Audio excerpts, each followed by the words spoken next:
मित्रांनो, कर्जमाफी संदर्भात नाना पाटेकर आले मीडियासमोर. तर बघू शकता त्यांनी म्हटलं की मतदान झाल्यानंतर तुम्ही म्हटलं होते की कर्जमाफी करणार होते, परंतु तुम्ही का बरं कर्जमाफी केली नाही. तर अशा प्रकारे बोलताना नाना पाटेकरला तुम्ही पाहू शकता. तर संपूर्ण माहिती तुम्हाला जाणून घ्यायची आहे, कारण की अतिशय महत्त्वपूर्ण माहिती हे शेतकऱ्यांसाठी असणार आहे. कारण की नाना पाटेकरच्या यांनी सुद्धा सांगितलेले आहे की नाना पाटेकरनी खूप चांगला निर्णय इथे घेतलेला आहे. परंतु तुम्हाला व्हिडिओला एंडपर्यंत बघायचं आहे आणि नाना पाटेकरला तुम्ही जर शेतकरी असाल तर तुम्हाला सपोर्ट करायचा आहे, जेणेकरून कर्जमाफी लवकरात लवकर होऊ शकेल. तर चॅनलवर पहिल्यांदा आला असेल मित्रांनो, तर चॅनलला सबस्क्राईब करून बेल नोटिफिकेशनला प्रेस करून ठेवणे गरजेचे असणार आहे. तरच तुमच्याकडे हर एक व्हिडिओची न्यू आणि महत्त्वपूर्ण नोटिफिकेशन अशी येत राहील. तर मित्रांनो, चॅनलला सबस्क्राईब करून ठेवा आणि संपूर्ण माहिती जाणून घ्या. खूप लोकांना शेअर करा आणि त्यांना सपोर्ट देखील करा की लवकरात लवकर कर्जमाफी झालीच पाहिजे. मित्रांनो, मला फक्त एवढंच म्हणायचं की ज्यावेळी आपण निवडून येतो, सरपंच म्हटलं तरी नाही म्हटलं तरी सुद्धा कुठेतरी तुमची पक्षाची मिराजदारी कुठेतरी असतेच मनामध्ये. पण ज्यावेळी निवडून देतो त्यावेळी आम्ही निवडून देतो. म्हणजे तिथे आता तुमची 17 जण असतात ना, किती? पण तरी सुद्धा आधी ती मंडळी निवडून देणारे आम्हीच असतो. निवडणुकीमध्ये सगळ्यात महत्त्वाची गोष्ट महाजन, आम्ही जसं सत्ताधारी पक्षांना मतं देतो तसं आम्ही विरोधी पक्षाला सुद्धा मतं देतो. त्यामुळे निवडणूक संपल्यानंतर ही तुमची जबाबदारी आहे की तुम्ही एकत्र येऊन काम करायचं. तिथे रणधुमाळी जर असेल तर सरकारचा आम्हाला उपयोग काय होणार. तर त्यामुळे तुम्ही सरपंचांनी जो तुमच्या विरुद्ध जो पडलेला आहे त्याला बरोबर घेऊन काम करायला पाहिजे. आम्हाला तुम्ही तो धडा घालून दिला तर आम्हाला काहीतरी, आणि सगळ्यात महत्त्वाची गोष्ट ती आहे, धडा हा नंतरचा, आमचं तुम्ही भलं करताय की नाही. पूर्वीचे तो टार आणि डांबर याच्यात फरक आहे ना. माणसं डांबरट आली ना त्यामुळे गोंधळ झाला. नाही, आता म्हणलं हे व्हाईट टॉपिंगचं जे आहे ना, यांनी आता तुम्हाला तुम्ही पाणी तुम्ही मुंबई पुणे एक्सप्रेस हायवेवरून जाता. आता मी मुंबई पुणे एक्सप्रेस हायवे 99 साली बांधला, 1992. आता 24 वर्ष झाली. तुम्हाला एखादा गड्डा दिसला त्याच्यावर? साधारणतः एक्सप्रेस हायवे सुरू झाल्यानंतर असा गड्डा जवळपास नाही. आता खरं म्हणजे 24 वर्ष म्हणजे त्याचा मेंटेनन्स पण करायला पाहिजे, पण जवळपास नाही आहे.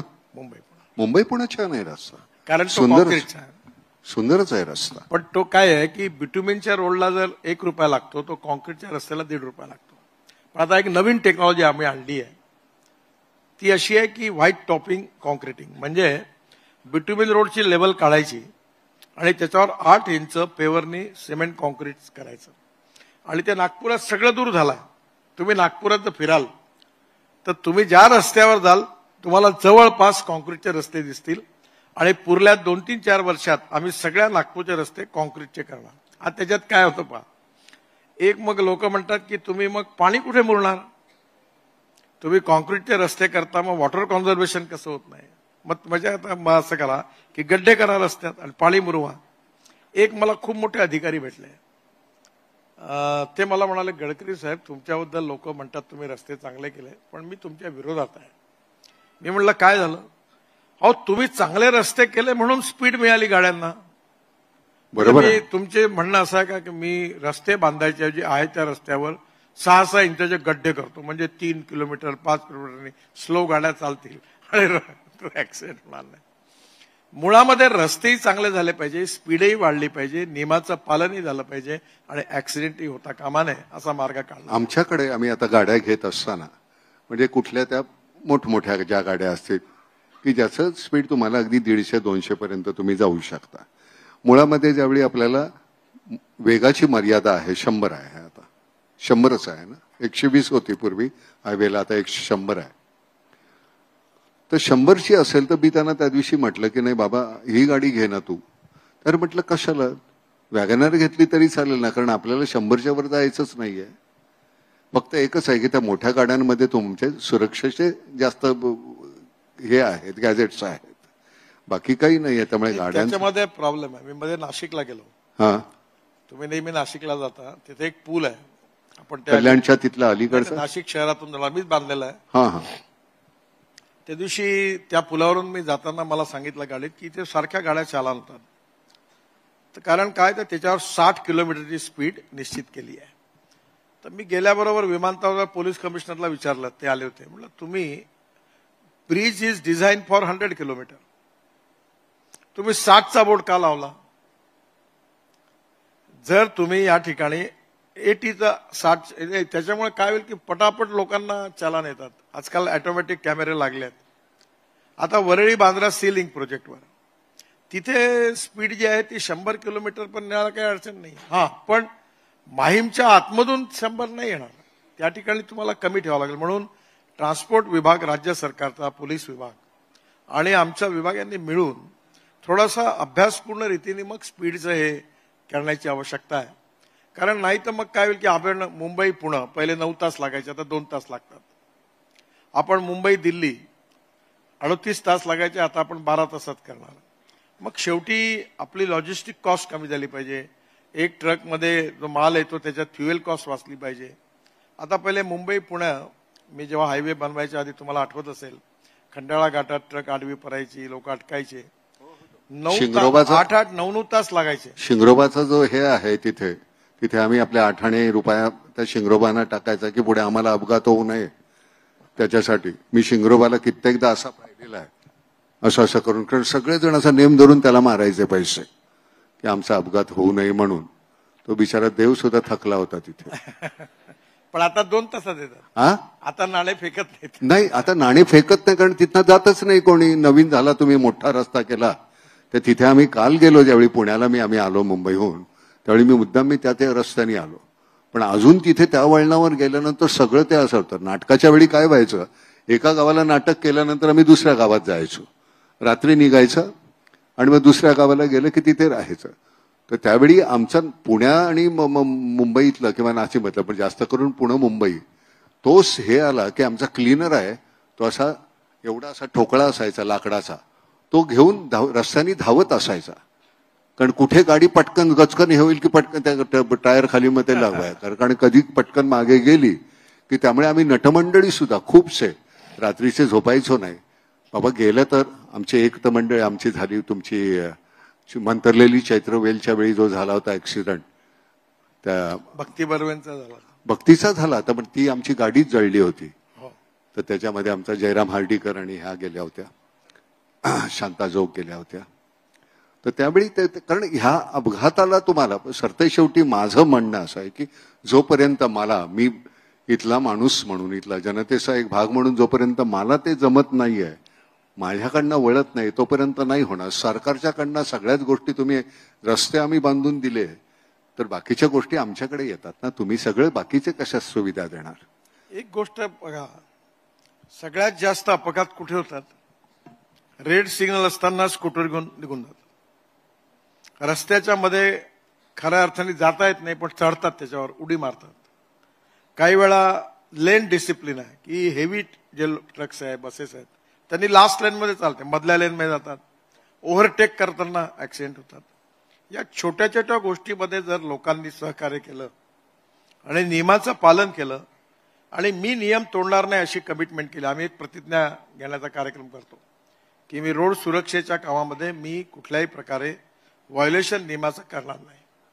ही जर कमिटमेंट सगळ्यांनी केली तर नक्कीच त्याच्यात बदल होईल असं मला वाटतं.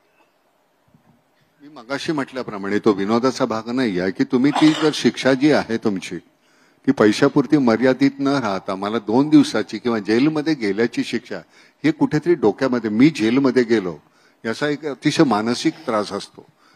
म्हणजे ही एक वेगळ्या प्रकारची गुंडगिरीच आहे की नाही. मी जर का हे व्हायोलेशन करत असेल, मी कशाही प्रकारे गाडी चालवत असेल, तर तो कोणाच्याही मृत्यूला तुम्ही जबाबदार. एक गोष्ट लक्षात ठेवा, बोला. मी साधारणतः प्रिन्सिपलनी चालणारा पॉलिटिशियन आहे, म्हणजे राजकारणात. पण मी माझी खुर्ची एवढी खाली नाही करू शकत की लोक माझ्या विरुद्ध उलटतील. कारण तुमच्या आता विरोधी नाही आहेत का? खूप विरोधी आहेत, तरी सुद्धा तुम्ही तुमचं सातत्यानं काम करताय की नाही? पण ज्यावेळी पूर्ण होत आहे त्यावेळी तुमच्या बाजूने. यावेळी काय की मी जेव्हा हे नियम कडक केले, तरी तुम्ही म्हणता त्याच्यात हे जेलमध्ये टाकण्याचं प्रावधान नाही टाकलं. फाईन्स केवळ वाढवले तरी देखील पार्टी जसं दक्षिणेतल्या ADMK, DMK, तृणमूल काँग्रेस यांनी मला स्पष्ट सांगितलं आम्ही तुमच्या बिलाला सपोर्ट करणार नाही. त्यावेळी राज्यसभेमध्ये आमचं बहुमत नव्हतं आणि मग मी प्रत्येकाशी बोलून त्यांच्या वेगळ्या मिटिंगा घेऊन त्यांना समजावून सांगून मग पार्लमेंटमध्ये बिल पास केलं.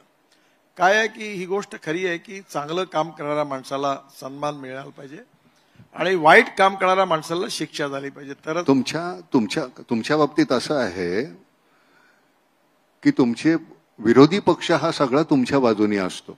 असले तर एखाद दोन मंडळी तुमच्याच पक्षातली तुमच्या विरुद्ध असतील तर मला माहिती नाहीये, पण विरोधी पक्ष हा कायम तुमच्या बाजूने आहे. त्यामुळे तुम्ही म्हणता ही गोष्ट, त्यामुळे माझ्यामुळे फायदा झाला. नाही तर हे रोड सेफ्टी बिल जे होतं मोटर व्हेकल ऍक्ट हे मी प्रत्येकाला कन्व्हिन्स करून 1 वर्ष त्यात गेलं, नाही तर हे पासच नसतं झालं. तुमच्याशी संवाद होऊ शकतो गडकरी साहेब, बाकीच्यांशी होऊ शकत नाही. मी आडमुठेपणा केला तर माझ्याशी कोण बोलणार? मी म्हणेन तेच खरं म्हटल्यानंतर कसं चालेल?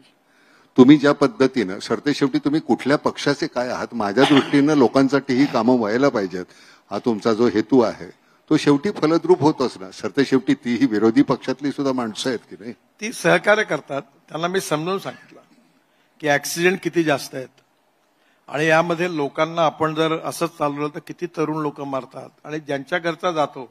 आता माझा पाय 4 ठिकाणी तुटल्यावर माझं 1.5 वर्ष वाया गेलं. मी त्या व्हीलचेअरवर चालायचो, खूप नुकसान झालं.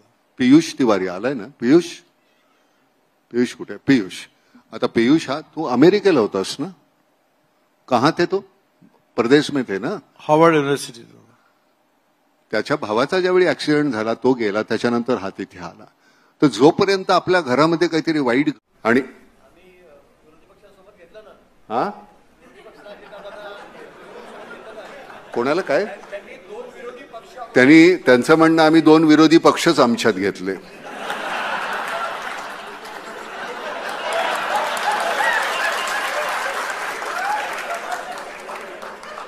महाजन गिरीश कठीण आहे.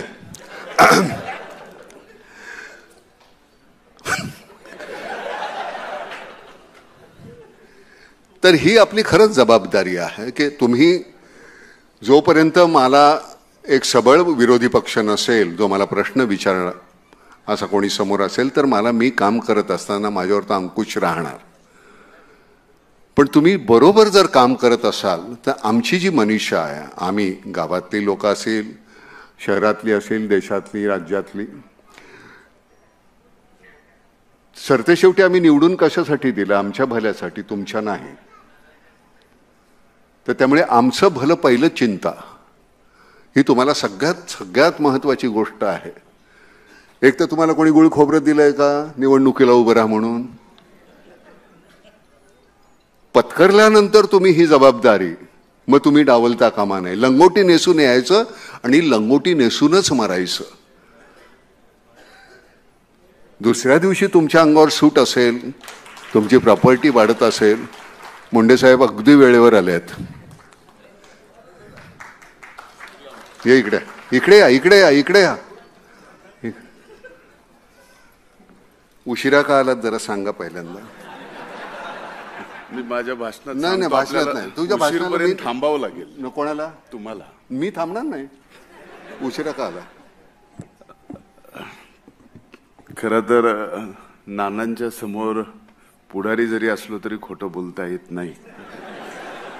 पण खरं सांगतो, थोडासा पॅनक्रियाचा आणि इंटेस्टाईनचा आजार आहे आणि सकाळी आज ती अपॉइंटमेंट होती. त्या अपॉइंटमेंटला थोडासा उशीर झाला, त्यामुळे मी इथे याच्या मागे वाकलेलो कळणार नाही.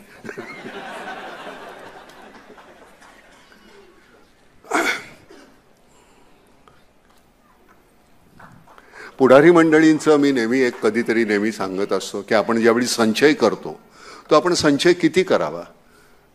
म्हणजे हे मी राजकारणापुरतं मर्यादित नाही, एरवी सुद्धा म्हणतो की संचयाचे एक असेसमेंट असते मनामध्ये. आपल्याला आपण ठरवतो की आयुष्यभरामध्ये एवढं लागणार आहे, तेवढं आपण एकदा कमावलं की त्याच्यानंतर काही कमवण्याची गरज नसते. आपण एकदा विश्वास ठेवला की आपण मरणार आहोत की मग नंतर तो संचय काही उपयोगाचा नसतो. त्याच्यावर फक्त एकदा विश्वास ठेवायचा की आपण मरणार आहोत. त्यावेळी सुंदर